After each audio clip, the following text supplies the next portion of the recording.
A little bit surprising. But he has his Galio left open this time. This has been a ban that's gone towards Doomby all the time. I think it's 60% plus now that he's had that banned away in their game. So potential here for Doomby to go towards that pick, and it has been something that FPX have found success on a lot of the time. Well, with the Aphelios banned away by JDG, they can look towards this Ashe for Loken. Once again, it's something he's played a ton across the course of this split. And it's something that he was able to bully from the side of LWX last game. We didn't see that many great arrows out of LWX, and Loken looking to show him how it's done. And now we'll be looking at him imagining, I was actually going to say towards a jungler for Kanavi. His Lee Sin has been left open, but there's a super high priority on JDG's side to get this Twisted Fate pick. I would love to see Doomby pick up the Galio. We saw how good Zika did against Yagao's Twisted Fate in game number 1 of the Vici and JDG, Vici and JDG matchup. Potential here for Doomby to do the same, and you double down on this heavy dive, but they're not going to go for it. This is a bit of a weird one in my eyes, because there was the Graves available, as well as the Galio you're talking about here, or something like the Rumble that was banned in game number 1. Some serious comfort picks for Tian and for Doomby, sorry. And they opt to go for the bottom lane picks instead. So I think maybe just saying, look, the bottom lane is where we've been having issues recently, so let's make sure that they've got some comfort. And Lumao will get his comfort. He just picked up the Bard for himself. This is the guy who put Bard on the map in Season 10, and we're going to get to see it once more. And against the style of composition that FPX are going for here, Lumao's ability to make picks with the Tempered Fate, even disrupt this engage where you're looking for this heavy dive from FPX with the Volley Bear following in with a Kaisa. It is so good at just shutting down that coordinated play that FPX are going to need. I'm curious how much respect is given to Doomby's Silas here, because we saw it in game number 1. Doomby actually looked individually pretty good in game number 1, especially finding the kills onto Zoom, and ultimately the Silas is taken off the board here, so no Destiny shenanigans coming out from FPX in this game. We'll see where he goes. Things like the Rumble still available for him. And that Galio, that is still left up and available. I would love to see them go for it. I mean, look at your team comp right now. You got delivery system in your Volley Bear, in your Kaisa, and even if they want to go for something like Wukong or something in this top lane, double down on this super aggressive dive heavy style, they can have that Galio as that follow-up engage. That triple knockup that comes from that combo will be so potent against what is a pretty squishy composition of JDG. So now over to the side of JDG as they peruse which junglers are available. Graves has been one of the highest priority junglers of the entire split so far, so unsurprising to see Kanavi lock that in and have a little bit more carry potential in terms of the damage. I'm gonna be real upset if I don't see Galio again. Like real upset, because it works so well. You can push against the Twisted Fate from Yagao, join in on side lane pressure from Yagao, and you've got an answer to the side lane pressure from Yagao. Plus it fits your comp, but not gonna see it. He's gonna go with that Rumble. Rumble is a little bit more of a signature pick for him, and ultimately, I never really want to try and pin down what Doomby's going to play, because he's played 13 individual picks this split. Like, the guy plays all kinds of craziness, so it is going to be the Rumble, but still, a lot of team fight prowess, a lot of ability to shove out that mid-wave and get elsewhere on the map. The Wukong that you talked about before is going to be locked in for Khan on the top side. Yeah, and I mean, look, this is very much a let's have this strong mid-game team fight where Rumble's able to spike off of the Liandry's Torment, where we've got Kai'Su who's going to be able to follow up on the engage coming through from Tian, coming through from Khan. It's going to be dive central for FPX. And on JDG's side, they want something that can try and dissuade this. Kennen works beautifully here. You do well in that top lane matchup. You got AP with range, which is what Wukong really struggles against.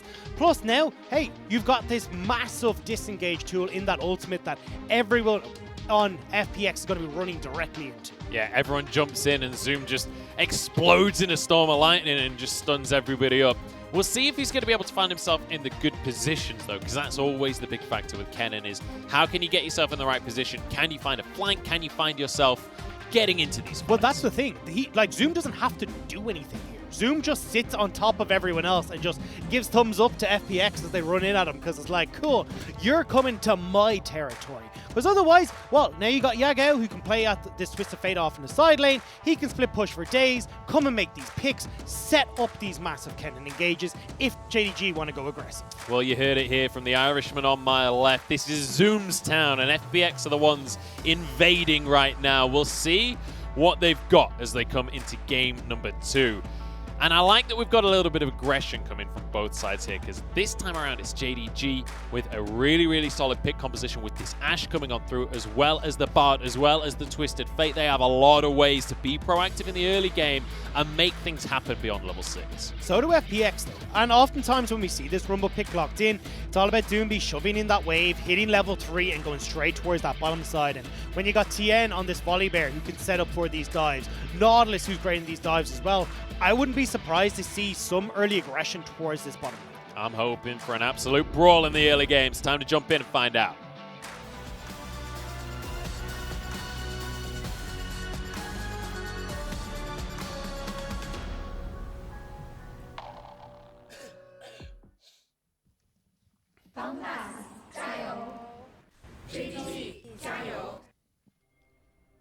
It's time to get into game number 2 of this series, and hopefully game 2 of 3, if we can be so lucky. But FPX struggled in game number 1. It was all about JDG controlling the pace of the game, reading FPX's win conditions, and outsmarting them in the later stages. This time around, as you rightly say, FPX with some proactive tools. The question is, can they be the ones dictating the pace? Can they find themselves early advantages? So, the Colonel reckons they can. Yeah. Well, we have seen from FPX before. And if FPX are able to get rolling pre-level 6, they're going to be in a really good spot. And that's what I'm looking for from Doomby to try and shove in this wave and start moving around the map. Now, Yagao this time around has opted for the teleport. So at least on these early plays, can use the teleport to join in on these, well, side lane adventures. But the big thing is, as JDG start to move into this mid game, you can have Yagao played to a side lane, you can have Zoom with his teleport as well, played off in these side lanes, pushing against Khan, chipping away at these structures, and then look at the pick potential that JDG have. You've got Yagao who can come in with the gold card, you've got Tempered Fate from Luma, which he is so dangerous with, and then you got Loken with this Enchanted Crystal Arrow as well. The ability for JDG to find favorable engagements is really difficult for FPX to try and deal with if FPX don't have a lead. Bit of a 2v2 down in the bottom side. LWX taking a few love taps here from Loken. Just going to hammer home, and let's bear in mind, Ashe with the Frost Drop passive, so damn good at level 1 trades. It makes it very hard to get away from, especially with the range discrepancy you've seen between LWX and Chris. But Khan, at least in this top side, doing a good job of punishing Zoom to a certain extent. Because as we talked about, look, this is a fight where Khan can use that Nimbus Strike to jump onto Zoom quite a bit. But well, we're okay in the bottom lane. But what you have to bear in mind is the ability power. Are we okay in the bottom lane? Because Kanavi's moving in for a gank here, slows onto LWX. He does flash out, but Crisp, I don't think there's any way for him to get out of this play. Dredgeline comes through, but ultimately, it's a kill for Kanavi once more. And this was not the start we wanted to see from FPX. We said LWX and Crisp been struggling. Well, we get to see it once more against Loken and Luma, who essentially just set up themselves for a double kill, where Kanavi said, I'll come in and take that. He didn't even have to use the Ignite, which we do see Kanavi running here. He wants to be aggressive in the early stages, and we're seeing it so far. Kanavi just going to help shove out in this mid lane as well, but look at where Tian is. He's just stolen away the red buff. Kanavi's about to find out, but he's too late to the play. Oh no, the red buff never went down. It was just hiding in the bush. Now Chris moves in. Ooh, that was close on the dredge line. Tian taking massive damage from Kanavi, who's just looking for the 1v1 here. Doesn't have the flash. He's gone Smite Ignite for this one. But the rest of the squad is here, so he doesn't need the flash. They're going to burn him down. Yagao grabs that kill, and already this is rolling out of control from FPX here. Flash forward from Yagao as they get onto Crisp once more. Still had his flash from the play earlier, though. It's going to be 2 now for JDG. Oh, God, FPX, what is going on? Kanavi is on a tear so far, killing the bot lane, wanders on up to find TN, knocking on his door in the red buff. He manages to take the kill there too, and now Kanavi's going to have free roam in this game. He is so far ahead compared to TN, and especially as we talked about, he wants to get aggressive. He wants to duel when you've got this Smite Ignite combo. Well, he can go into the jungle whenever the hell he wants and pick off TN. And he's not even had to use the Ignite yet. Yeah. He's not even used that summoner, the aggressive summoner. So he's still got plenty in the tank for this one. He's going to be able to clear this Grom, get back to base, get some items, and then get back into these lanes and do some damage. Or just go into Tian's jungle and look for a 1v1, because God knows the rest of his lanes are feeling good. And hey, look, we talked about FPX. We wanted to see them making some early aggressive plays pre-level 6. They can't do that. Doomby has been caught in his lane so often that he hasn't been able to roam. Yagao has now managed to back. He's also been able to use a bunch of his minion dematerializers. So right now this Twisted Fate is 2 Qs and a red card away from clearing that wave. And Doomby's lost his opportunity to make these roams, as in just over a minute, Yagao will have access to that ultimate. The really crazy thing is that we are at 5 minutes on the clock right now, and already it's almost a 1,500 gold lead in favor of JDG. That is just absurd. Let's bear in mind, there's still a Cull in the pocket of Loken. He's going to be grabbing a ton of gold over the next few minutes. You got Yagao that already grabbed himself Merc Treads, so he's going to be able to zip around the map, and that CC, the magic damage that's going to come out from Doomby and from Tian, it's just not going to stick. So let's look at how FPX can make these plays to get back into it, because it is a 1,000 gold lead. It's quite a lot for JDG at this portion of the game, but they still have really strong team fights, and especially if we look towards that top lane, where Con has been doing a relatively good job to deal with Zoom.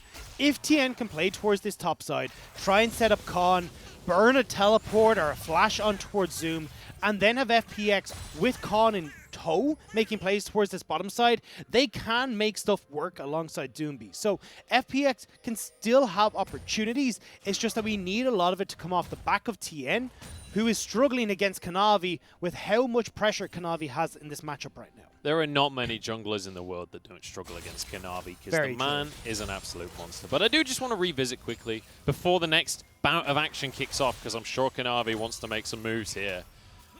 I want to revisit what this game actually means, because this is more than just the standings, right? JDG, first off, they're fighting for first place right now. If they can win this series, this would be their 9th win, which means they would tie themselves up with top esports and IG in that first place position.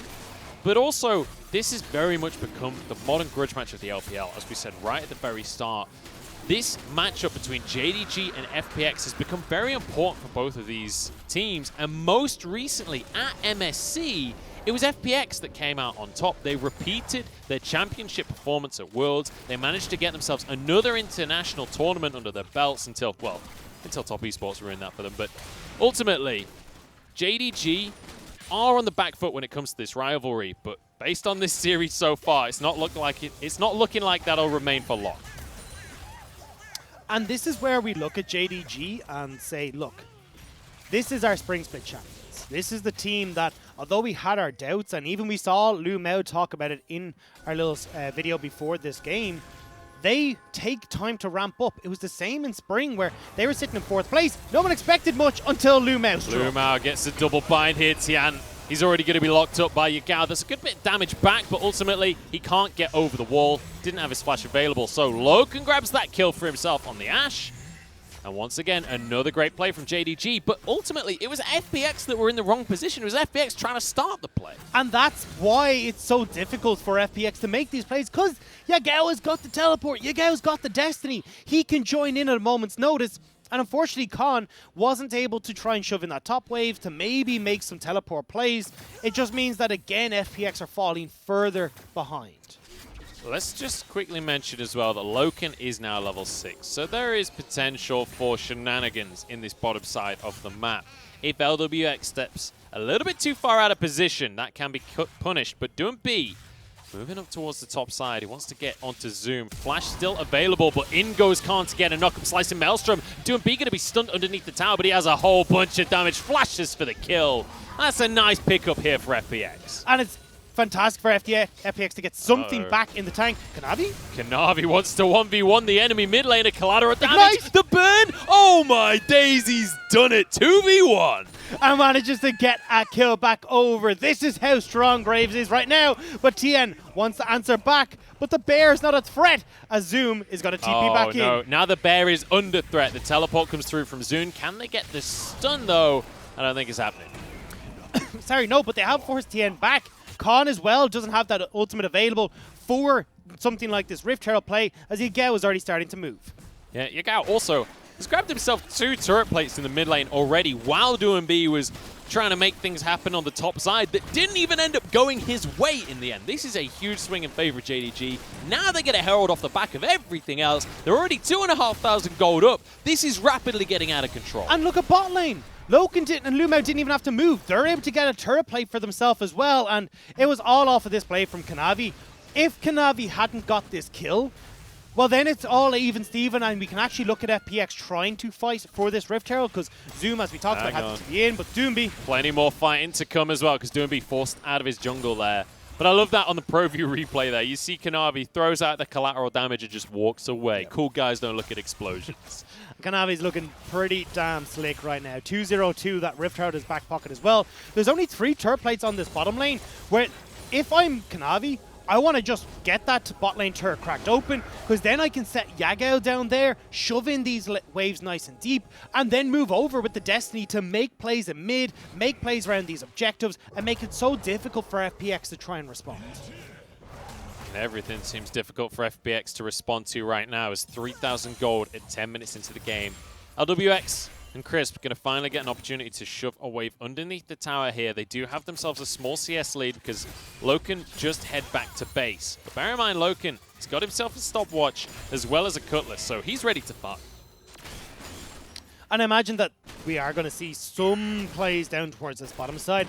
Yagao has just backed, so he wanted to get some mana, wanted to make sure that he'd be able to shove in these waves against Doomby. Kanavi as well, going to clear out his jungle and make sure he's keeping this massive level advantage he has over Tien. Level 9 to level 6, by the way. 3 levels at 11 minutes. Kanavi is 3 levels up on Tien. That is not okay, Dagda. It's really not. And Kanavi's just going to keep running away with this. It has been non-stop aggression from Kanavi. I mean, it all started to fall apart when Tien tried to go for that early invade towards red, but FPX, they are not going to stop making plays. Zoom is definitely not their best friend right now as they're trying to make these plays. Khan gives him a thumbs up as he goes down under the tower, but Yagao trying to answer for this one. Damage onto Tien, but can't really finish that one off. Arrow's just a tiny little bit late from Loken. It was a solid effort, but not quite able to amount to very much. But look, FPX, they're going to gift over the Drake for this, so it is about trying to get some gold into Khan. But unfortunately, JDG are answering everywhere. Yeah, this gold-wise has not gone the way of FPX, unfortunately for them. That is going to be a huge amount of gold onto Kanavi. And we talk about how Kanavi's been on a more supportive style this split. Not when he's on the Graves. He is looking to carry this game. And this is Kanavi's, well... Oh, hang on. Lumao's just used his magical journey, and suddenly he's found himself... Oh, no. Crisp hit the wall with his anchor. Tempered Fate keeps Lumao alive, flashes over the wall. It's going to be followed by LWX, though, and Loken has to get himself out of dodge here. Luckily, he's got Yagao there to keep him safe with the teleport. So again, nice pick from FPX. They are trying to battle back against JDG, but this dragon will still go the way over towards Kanavi, I would imagine. Tien has a 3-level disadvantage here for trying to steal it, and he manages it. He's going to go for it anyway. Kanavi now going to be stunned up as Tien goes in for this one. Killer Instinct on cooldown, though. They are just going to grab themselves a dragon. You know what? If you're FPX, you take that. I mean, that's a massive W in their books. You are 3 levels down and managed to outsmite Kanavi. I'd be damn happy with that. And as well, look, you just made a play top. You made a play on bot. You haven't been punished for it. Like, you did lose your mid lane turret, but the mid lane turret isn't actually as big of a factor for JDG. JDG want to get down these side lane structures to enable Yagao far more. So the fact that the mid lane turret was the one that went down to that Rift Herald is actually, in a weird way, better for FPX than if that bottom lane turret had gone down.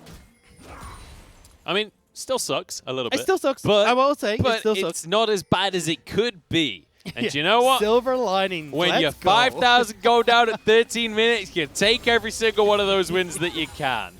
That's an absolute massive dub that we're going to be battling with here, boss man. But I would say maybe the littlest of dubs, but it's a dub nonetheless. A dub is a dub is a dub is a dub. It's like you've accidentally set the font way too low on your word. And it's not looking too good. You can barely read it, but at least it's something. Hey, look, we take those, I think is the scientific phrase for this situation. Kanavi, once again, going to be moving into FPX's jungle. As well, I mean, it's basically his jungle at this point in the game. And just, like, let me just contextualize the ridiculous lead that Kanavi has. He's 2-0-2, great. He's also 50 CS up, great. He's also 2 levels up. Like, he has himself a Ghost Blade, whereas Tien has only just finished his full jungle item. I was going to say he's also got a bunch of turret plates, and he's also the same CS as Zoom and Loken. That is how farmed this Graves is. So when we get towards team fights, just watch to see how much damn damage Kanavi is churning out against FPX. I love how we came into this series and we're like, we're looking towards the top lane. It's Zoom versus Khan. It's going to be exciting. We're looking towards Loken to carry. It's going to be really exciting at the bottom side. It's just Kanavi. Kanavi is just taking FPX on by himself. Loken is going to be taken on by himself as well, as he's dived by absolutely everyone. Tempered Fate, though. And it means Loken gets away with this one. Yagao has to flash out for his own life, but Kanavi is finally here, and that's where the damage really is. Wildcards across Team Zoom, gets the stun, only onto 2 and B though. As the rest of FPX trying to escape. Lu Mao, can he get the binding onto anyone? Not going to quite find the stun here. But JDG, they can just keep going in the bot lane right now. Yeah, they are going to get this tower. Khan will answer on this top side of the map, but JDG, they turn around the play, they get what they come for, and now they get a nice back timing as well to go towards this next Rift Tower that's about to spawn. And more gold into their pockets means more damage for a fight that FPX probably don't want to take at this stage. Khan will be able to answer at least with a tower in that top side, but it's still going to be 2 towers to 1 in total. It's still going to be even more gold in the pockets of JDG as they find these picks. And more importantly, so much used here from FPX to try and shut down Loken, to try and get onto this AD carry. And they still can't actually make it happen. It's heartbreaking to watch as, like, for any FPX fan, because when you look at this, it's FPX trying to make the plays that are getting shut down consistently by JDG, and even the plays that do manage to stick aren't quite able to get FPX over the hump that they're in. Now though, Tien and the rest of FPX do show up in this top lane, so they can at least thwart the play towards this Rift Tower for a minute. So LWX is nowhere near right now, but I don't know if JDG have that information. Ward going to be cleared by Zoom on the top side. He doesn't have his ult available though. And without Kennen ult, I think JDG basically deciding, we don't really want a 5v5 right now. They weren't sure what FPX had up their sleeve, so they're going to allow this Herald over. So FPX with a very nice pickup here, and good for them to read the situation and understand without Zoom's ult, JDG can't fight. Yeah, without Zoom's ult, and also when you're looking at Khan, who's just completed that Triforce, he's going to be looking pretty scary. You look towards the build on LWX, which is the newer Kai'Sa build that we're starting to see come through, where you forego the Manamune, you go in towards this Essence Reaver, and then you move in towards a Zeal item, and then over towards finally something like a Duskblade or a Yomu's Ghostblade that Serrated Dirk is for. It just gives you a little bit more trading power in these early laning phases. But we'll have to see how FPX are going to contend with Kanavi. Crisp, he's got himself a stopwatch to keep himself safe for now, but that's a gold card and a kill for Yagao. Now teleport comes through from Khan as they look to capitalize. Great equalizer. Khan, though, is denied by Lu Mao, and the disengage is just beautiful. So well done by JDG. Kanavi's just farming in the meantime, by the way. Well, he might get caught out here. Khan has Cyclone available. Are they catching him out, or is he catching them out? It turns out they're getting caught out by him. Yeah, God. That is not... You don't get to kill this guy anymore. He has too much damage. Yagao's staying way too long, though. Gold card going to have to come out here. Does he have the damage to actually finish anyone off? Khan trying to finish the kill onto him. Zoom coming in over from the side. Oh, he's alive! Oh my goodness, he somehow survived this one. Zoom doesn't even have to ult for this kill. He can just auto Khan down in the end. Loken grabs the killing blow. In the meantime, Kanavi continues to just farm. He manages to farm himself a dragon, and JDG, I mean, you've already gotten so much in this game, and they are just taking so much more. And you can even, we're talking about some of the newer builds or stranger builds that are coming through on FPX's side. Look at Kanavi's build. He's gone for this lethality. This is why he's so strong right now. Not going for the Black Cleaver second, going for the Yomu's Ghostblade. He's fast. He churns out damage like there's nothing else, and he's able to turn around this play by FPX. And I thought this was doomed for Yagao, but Yeah. the stun onto LWX, Zoom coming in from the side. Somehow that he doesn't quite cancelled kill an him. auto. Lu Mao got a heal off at the last second as well there.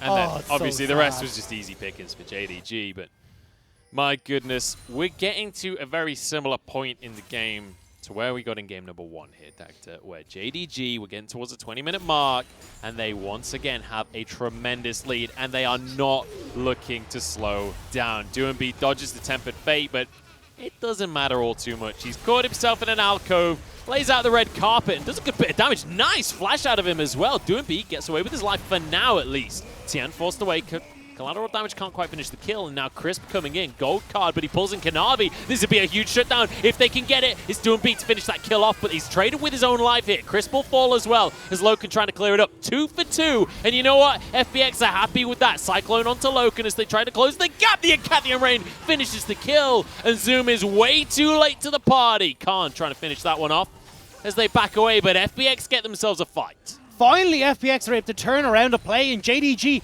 going too deep. No Zoom, no Loken as that fight kicks off, and FPX are able to turn it around. Amazing from Doomby and also Tien to buy enough time for the rest of FPX to collapse. When I saw Doomby in the alcove, I'd already given up hope that he could survive that one, but he played it so beautifully. And look how much damage he gets out of this equalizer, because JDG are all set up straight across it, so when he flashes into this bush, it's completely away from JDG. Yagao has so little left here when it comes to mana, he can't really get much done in these fights. And the big damage dealers are Kanavi and Loken. Kanavi gets burst out straight away with a great hook from Crisp to catch him out in the bush. And then Loken, yes, gets one back, but gets caught out straight away by Khan. So again, nothing left in the tank. And importantly, LWX got a whole bunch of gold there. He got all 3 of the kills. LWX now getting onto Yagao as another fight is just exploding on our screens. The Kaiser barely got away, but Doomby won't be so lucky. Kanavi ain't done just yet. Collateral damage is on cooldown. He won't quite find himself any more kills, but hey, Baron's open. And once again, we're looking at 22 minutes and the Baron for JDG. And the picks on JDG just don't stop coming.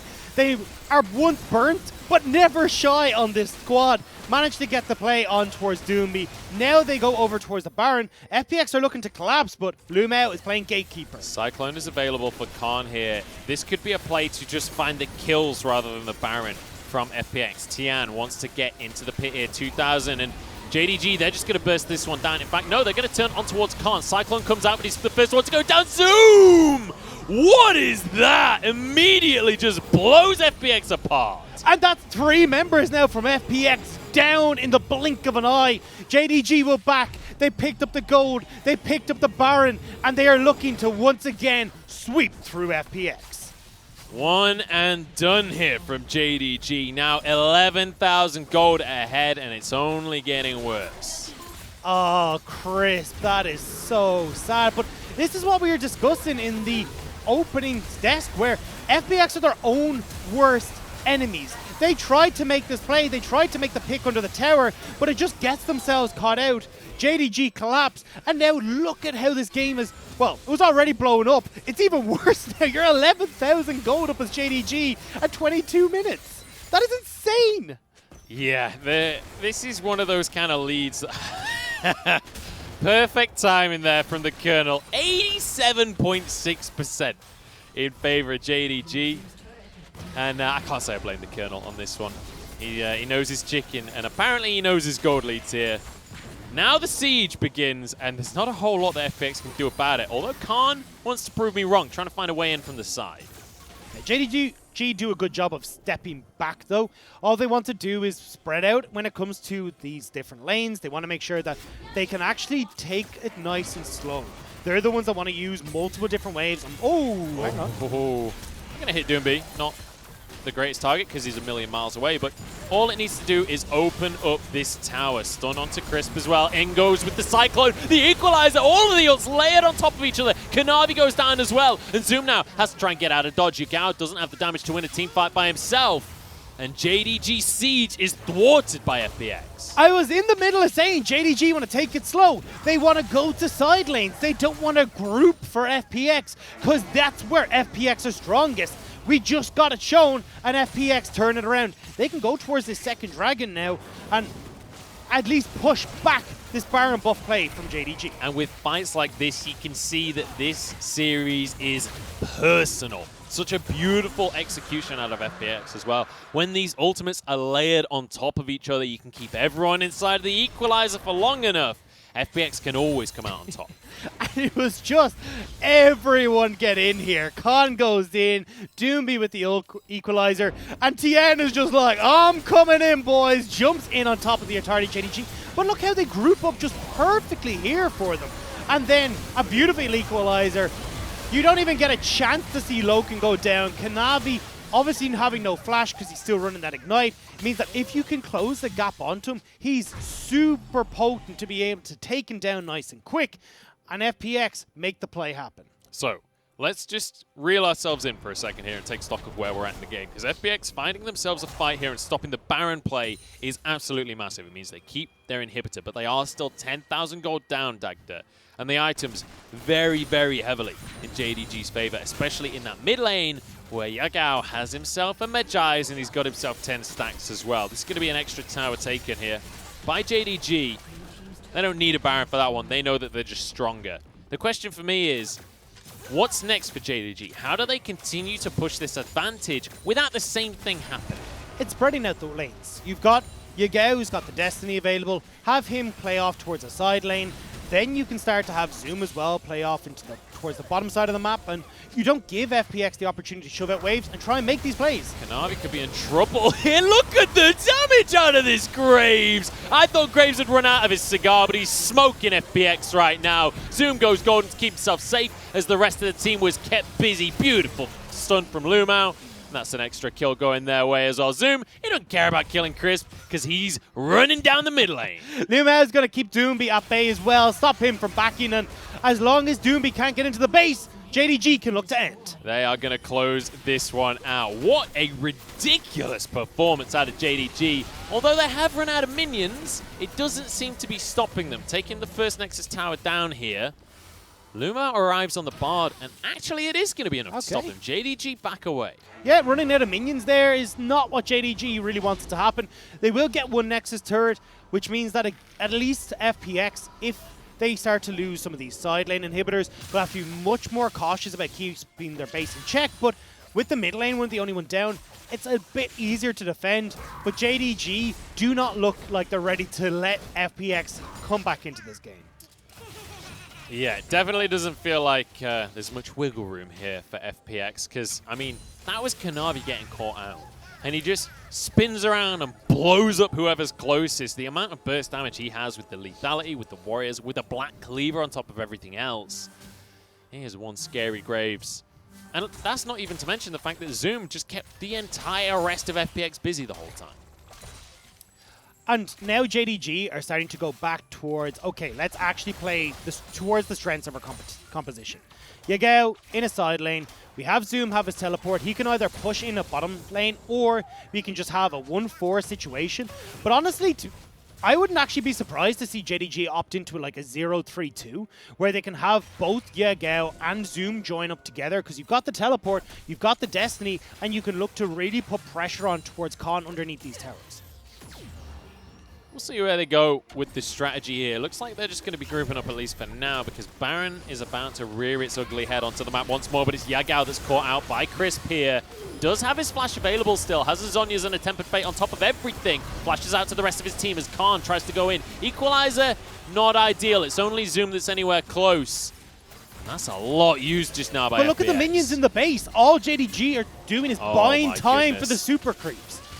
And they get themselves a blue buff. Oh my god! On top of everything else. But now they can just go straight back on towards this Baron here. The super minions, as you say, in the base.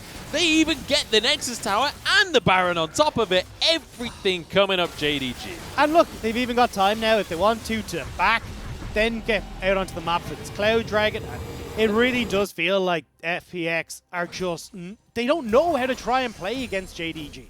One of the crazy things as well is, like, Rumble should be the perfect pick in that kind of fight, but because Lumao is on Bard, he lays down the Equalizer. It's like, all right, Magical Journey, we're out of here. Yeah. See you later.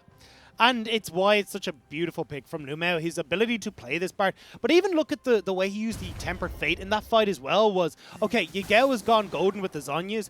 I can ult in on top of the Twisted Fate again to stop Khan having the engage, buy time for Yagao to reset, and then you've already used so much as FPX that you just don't have anything left in the tank to try and fight against us. Nothing left in the tank is exactly how I would describe what's happening right here, Dagda. What if, just entertain me a little bit, FPX leave their base for a moment, you've got Yagao use the Destiny in, ward down, and Zoom just comes in to join in. I'm on board. Well, I mean, JDG might just end. Or just run it down the mid lane. That's also an option, because Kanavi just blew TN apart. In comes Khan with the equalizer as well, but Zoom has way more ult damage than you do. This is going to be the end of FPX in this series. Double comes through for Loken, and that is going to be that. A clean 2-0 from JDG. And it ain't much of a grudge anymore, I fear. It really isn't. And I mean, JDG, you can see the smile on Yago's face there. He knows that they just dismantled